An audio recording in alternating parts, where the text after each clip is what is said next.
Vamos a platicar un poquito hoy acerca de un versículo que nos encanta de Lucas 11:1, que dice: aconteció que Jesús, orando en un lugar, y cuando terminó, uno de sus discípulos le dijo: Señor, enséñanos a orar, como también Juan enseñó a sus discípulos.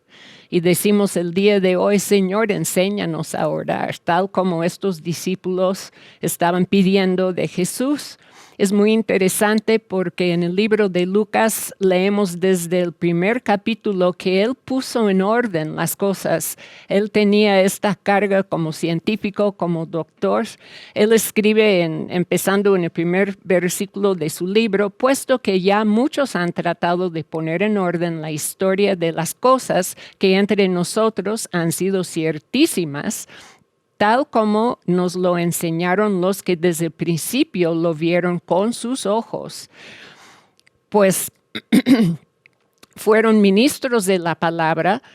Y me ha parecido también a mí, después de haber investigado con diligencia todas las cosas desde su origen, escribírtelas por orden. Él puso en orden cronológica las cosas y me llama la atención mucho, porque esto fue en el capítulo 11 de Lucas que él pone donde empecé, que estaban viendo a Jesús orar, sus discípulos allá viendo eso, y cuando terminó, algo les provocó a decir: Jesús, enséñanos a orar. Ya estaban ministrando 2 capítulos antes, en el capítulo 9, pues ellos estaban ya ministrando. Jesús les había llamado, ellos habían caminado con él por un buen de tiempo, estaban sirviendo, dice en Lucas 9:1 y 2, y luego en el versículo 6, que Jesús les había dado poder y autoridad para sanar y liberar a sus discípulos. Y pues ya estaban predicando el reino, pasando por las diferentes aldeas, predicando el evangelio. Como todos nosotros somos hijos de Dios y siervos del Señor, y vamos sirviendo al Señor en nuestras casas, en las calles, en el trabajo, en la iglesia. Todos estamos sirviendo al Señor, y ellos habían experimentado muchos milagros en medio de todo esto. Poco más adelante, en el mismo capítulo 9, del versículo 10 al 17, Jesús les había mandado a sus discípulos a dar de comer a 500,000 personas, y ahí ellos estaban sirviendo, pero viviendo lo milagroso de ver en sus propias manos las piezas que Jesús repartió entre ellos se estaban multiplicando en sus manos, persona tras persona tras persona, hasta alcanzar a 5,000 personas, dándoles de comer. En el versículo 18 del mismo capítulo 9 en adelante, ya es donde vemos que Pedro recibió la tremenda revelación que hizo brincar a Jesús, la revelación de quién era Jesús. Y pues en el versículo 28 al 36 es cuando Jesús llevó a Pedro, Juan y Jacobo al monte donde fue transfigurado. Ellos vieron a Elías y Moisés hablando con Jesús, que fue transfigurado literalmente. Y pues en medio de todas estas cosas, ya vemos que como nosotros reconocieron, viendo el ejemplo de Jesús, ellos reconocieron su necesidad. Señor, enséñanos a orar. Habían cumplido con mucho, pero ellos estaban ya entendiendo el estilo de vida de Jesús, que era de apartarse, de buscar al Padre. Una vez que los discípulos no pudieron echar un demonio, estaban muy frustrados, y llegó Jesús, y pues él echó fuera ese espíritu maligno del niño, y después los discípulos dijeron: pues hemos estado echando fuera los demonios, liberando a la gente, ¿por qué no pudimos liberar a este muchacho? Y Jesús dijo: este género no sale sino con ayuno y oración. Pero lo que sucedió cuando él llegó y vio que sus discípulos no podían liberar a ese muchacho, habló con el padre y en ese momento echó fuera el demonio. Él no oró ni ayunó. Era su estilo de vida. Y yo creo que para el capítulo 11 es cuando estaba cayendo el 20 sobre los mismos discípulos. Jesús, la fuente de todo lo que Él hace, es que Él está en la presencia de su Padre.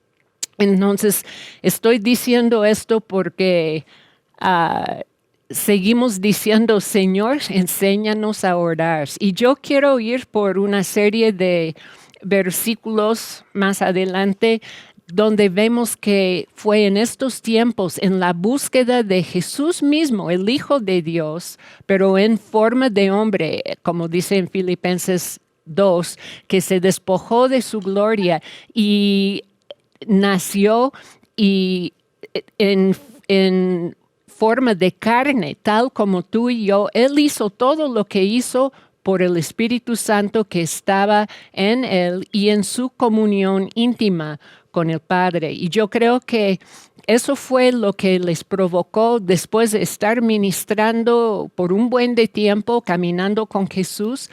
Ahí es donde ellos ya estaban diciendo, ajá, la clave es que tú siempre estás buscando a tu Padre en ayuno, en oración, y por eso tú puedes hacer las cosas. Esto es lo que necesitamos mucho más de esto. Él vino, bueno,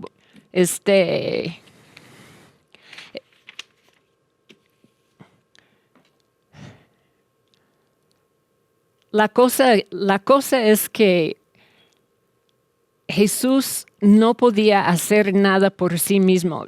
Voy a leer algunos versículos.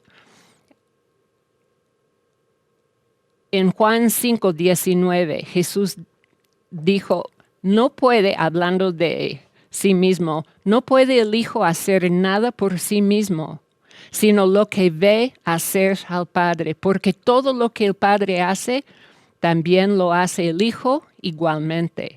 Porque el Padre ama al Hijo y le muestra todas las cosas que Él hace y mayores obras que éstas le mostrará.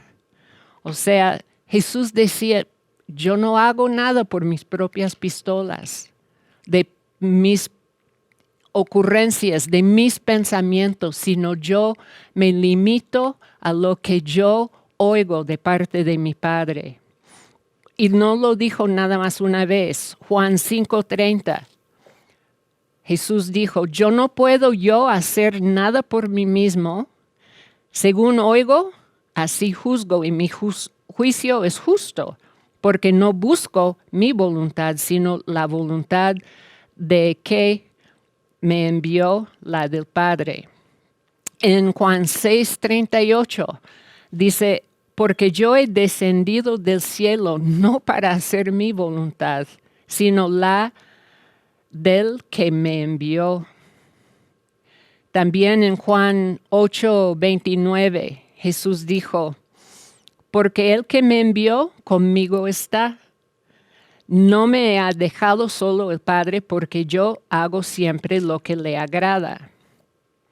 Y luego en Juan 14:8-12, Felipe le dijo, Señor, muéstranos el Padre y nos basta. Y Jesús le dijo, ¿tanto tiempo hace que estoy con vosotros y no me has conocido, Felipe? El que me ha visto a mí ha visto al Padre. ¿No crees que yo soy en el Padre y el Padre en mí?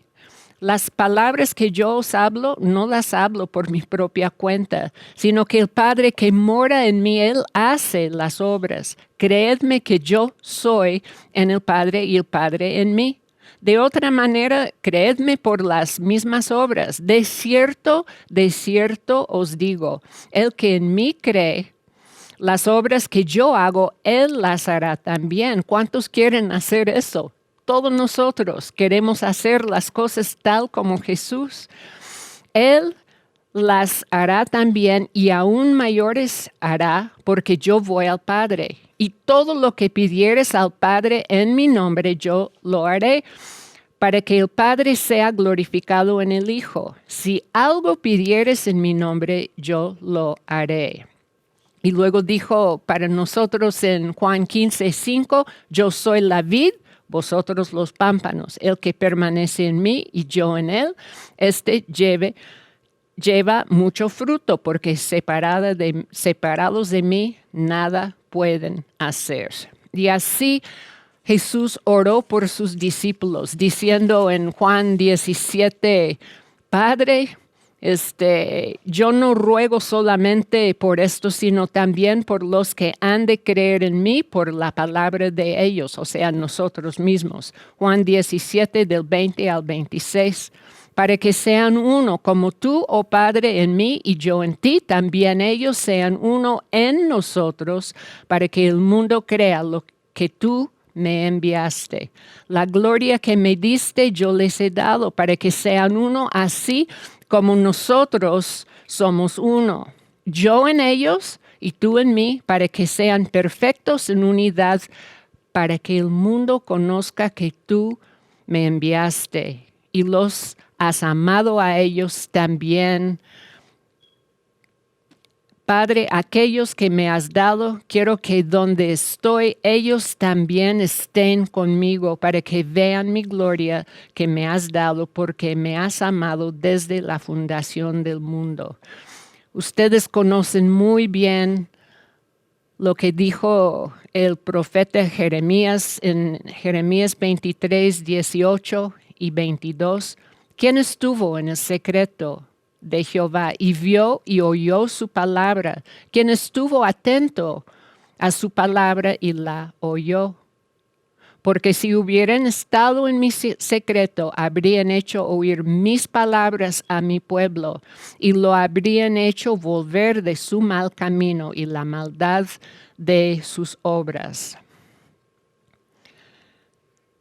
Señor, ¿cómo necesitamos estar en el lugar secreto contigo? Termino aquí. En Isaías 66, 1 y 2, Jehová dijo así: el cielo es mi trono y la tierra estrado de mis pies. ¿Dónde está la casa que me habrán de edificar y dónde el lugar de mi reposo? Mi mano hizo todas estas cosas y así fueron, dice el Señor. Pero yo miraré a aquel que es pobre y humilde de espíritu y que tiembla a mi palabra. Sabemos que si Dios no edifica la casa, en vano trabajamos, esto de los proverbios. Pero pues estaba yo pensando, pero ¿qué es la casa que tú estás pidiendo? Y pues ahorita en este mes que hemos estado, apenas que estuvimos leyendo el libro de Ageo, hablando al pueblo de Israel, de la casa de Dios que estaba en ruinas, y el pueblo estaba más preocupado por su bienestar material, por cuanto mi casa está desierta, dijo el Señor, y cada uno corre a su propia casa. Dijo Ageo en 7, meditad sobre sus caminos, suban al monte y traigan madera y reedifiquen la casa y pondré en ella mi voluntad y seré glorificado, ha dicho Jehová.